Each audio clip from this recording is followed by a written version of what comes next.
नमस्कार दोस्तों, कैसे हैं आप सब। आशा करते हैं आप सब अच्छे होंगे। मैं भी बहुत अच्छा हूँ। इस समय ठंड का मौसम चल ही रहा है और साथ ही साथ आपके बोर्ड एग्जाम की जो डेट है वो भी नज़दीक आती जा रही है।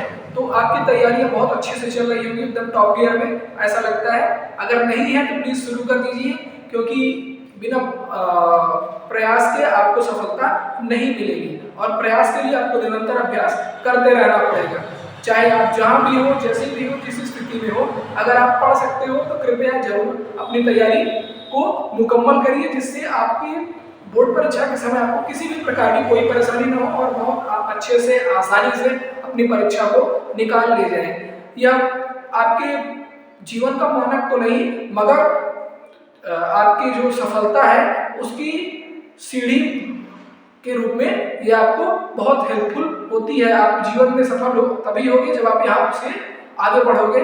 बहुत से लोग ऐसे भी हैं जो यहाँ पर अपना सफल कम प्रयास के बावजूद भी सफल अच्छे से अच्छे हो पाते हैं। उसका कारण है वह वही चीजें पढ़ते हैं जो उनको बोर्ड एग्जाम में ज़्यादा हेल्पफुल हो। आपके एग्जाम के लिए ज़्यादा इंपॉर्टेंट चीज़ें जो हैं हम वही यहाँ पर आप सबके साथ डिस्कस कर रहे हैं और आशा कर रहे हैं कि आप हमारे साथ अभी जुड़े हुए हैं और आगे भी जुड़े रहेंगे और अपना बोर्ड एग्जाम की तैयारी आप बहुत अच्छे से कर पाएंगे।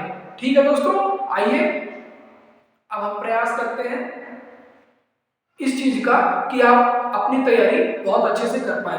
आज का हमारा विषय है हाई स्कूल के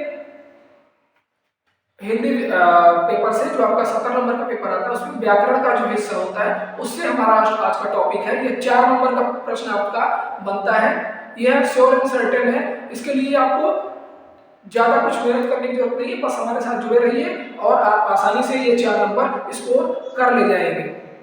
आज का हमारा टॉपिक है हिंदी व्याकरण से पत्र लेखन। आपको पत्र लिखने के लिए हर बार एक पेपर में आता ही आता है। पत्र लिखने के लिए आपको वैयक्तिक पत्र कैसे लिखा जाता है उसका प्रारूप हम आज आपके साथ डिस्कस करने जा रहे हैं। ये आपके बोर्ड एग्जाम में आता ही आता है और बहुत ही सरल और सब इजी टॉपिक है। आप आसानी से कर ले जाएंगे और 4 नंबर आपके स्कोर हो जाएंगे। ठीक है दोस्तों, आइए देखते हैं वैयक्तिक पत्र मतलब होता क्या है। जब अगर आप अपने माता पिता, सगे संबंधियों, भाई सगे संबंधियों मतलब चाचा मामा, भाई बहन, बुआ फूफा या किसी सगे संबंधी को लिख रहे हैं या अपने मित्र को लिख रहे हैं, चाहे आप छात्र हो या छात्राएं हो, जब अपने मित्र को पत्र लिख रहे हैं उसका प्रारूप क्या होना चाहिए, यहाँ हम उसके बारे में आज डिस्कस करेंगे। बहुत ही आसान और सरल तरीके से हम आपको समझाने का प्रयास करेंगे। आपको करना कुछ नहीं, हमारे साथ अंत तक जुड़े रहिए, वीडियो लास्ट तक देखिए, स्किप मत करिए। आप आसानी से 4 नंबर स्कोर कर ले जाएंगे। आइए शुरू करते हैं। सबसे पहले ऊपर की तरफ बाएं साइड में जब आपका जो घासिया होता है या जो लाइन खींची होगी, बाएं साइड में सबसे ऊपर आप क्या लिखेंगे, पता लिखेंगे। सबसे ऊपर बाईं ओर पत्र भेजने वाले का पूरा पता, मतलब आप अपना पूरा पता उसमें लिखेंगे। नाम नहीं लिखना है, आपको अपना पूरा पता लिखना है। ठीक है दोस्तों, आप अपना पूरा पता उसमें लिखेंगे। 1 से 2 लाइन में या आप लिख सकते हैं। जब उस समय बैठे हैं तो सबसे अच्छा पता होगा परीक्षा भवन, जहाँ पे आप परीक्षा दे रहे हो। जैसे हम यहाँ लिखते हैं परीक्षा भवन, राजकीय इंटरमीडिएट कॉलेज, प्रयागराज, उत्तर प्रदेश। ये हमने पता लिख दिया। 2 लाइन में परीक्षा भवन लिखा, उसके नीचे अगली लाइन में लिखिए राजकीय इंटरमीडिएट कॉलेज प्रयागराज, नीचे प्रयागराज उत्तर प्रदेश जिला हो गया। ये विद्यालय का नाम मतलब एड्रेस हो गया आपका।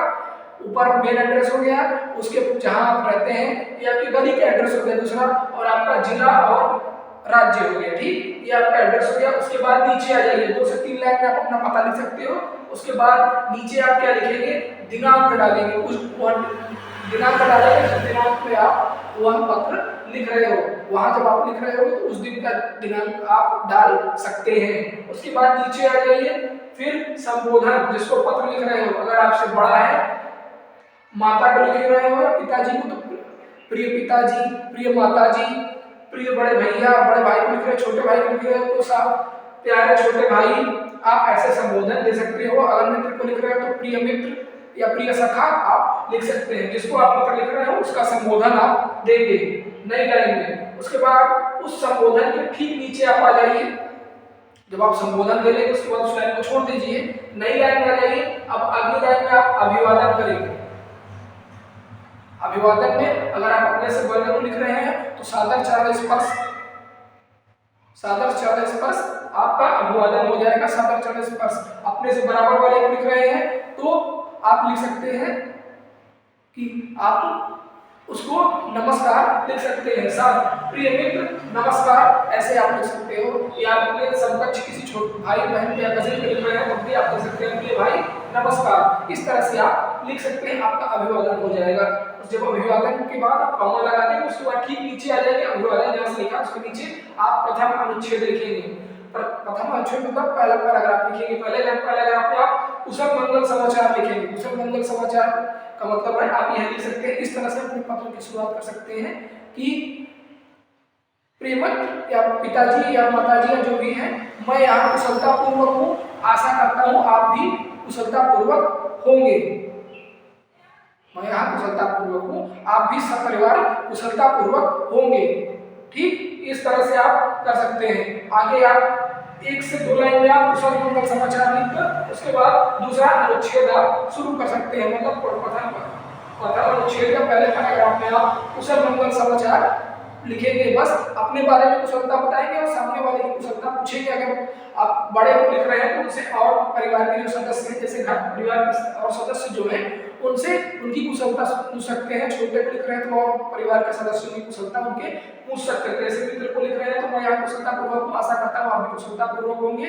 आपकी माताजी का स्वास्थ्य कैसा है, पिताजी का स्वास्थ्य कैसा है, ऐसे आप पूछ सकते हो। 1 से 2 लाइन आप क्या लिखेंगे, कुशल मंगल समाचार में लिखेंगे और आपका प्रथम अनुच्छेद संपूर्ण हो जाएगा। जैसे ही आपका प्रथम अनुच्छेद पूरा होता है दोस्तों, आसानी से और ध्यानपूर्वक सुनिएगा। जैसे ही आपका प्रथम अनुच्छेद पूरा होता है, जहां पर पूरा होता है वहीं आप छोड़ दीजिए। उसके बाद नई लाइन से उस लाइन को छोड़ दीजिए, चाहे उसमें पूरी जगह बाकी हो, फिर भी उस लाइन को छोड़ दीजिए। उसके नीचे ठीक नीचे नई लाइन में आ जाइए दोस्तों, और वहां पर क्या करेंगे आप थोड़ी सी बाएं साइड की जगह छोड़ देंगे, जिसे हाशिया कहते हैं, जहां से आपका ये लिखा होगा उस थोड़ी सी जगह छोड़कर आप उस बारे में लिखेंगे, विषय वस्तु के बारे में जिस बारे में आपने पत्र लिखा है। आप अपने मित्र को बता रहे हैं कि आप कहीं घूमने गए थे, या आपके यहाँ शादी पड़ी है उसको बुला रहे हैं, या पिताजी या माताजी को लिख रहे हैं कि आप विद्यालय में आप कहीं बाहर रह पढ़ाई कर रहे हो, आपको पैसे की आवश्यकता है, या आप कहीं घूमने जा रहे हो, टूर पे आप गए थे, या आपके यहाँ परीक्षा हुई, आपको अच्छे नंबर मिले, उसके बारे में अपने माता पिता को बता रहे हो, या सगे संबंधियों से किसी बारे में आप हालचाल ले रहे हो, उनका पूछ रहे हो। ये सारा कुछ जो होता है विषय वस्तु आप दूसरे अनुच्छेद में लिखेंगे, मतलब दूसरे पैराग्राफ में आप लिखेंगे। 3 से 4 लाइनें आप इसमें भी लिखेंगे, संक्षेप में आप अपनी बातों को कहेंगे। उसके बाद जहां आपका दूसरा पैराग्राफ कंप्लीट होता है, द्वितीय अनुच्छेद समाप्त होता है, उसके ठीक नीचे तीसरी लाइन मतलब नई लाइन से फिर तीसरा अनुच्छेद लिखेंगे। तीसरे आप अनुच्छेद में समाप्ति संबोधन करेंगे। समाप्ति संबोधन में आप क्या लिख सकते हैं, बड़ों को प्रणाम एवं छोटों को आशीर्वाद सहित।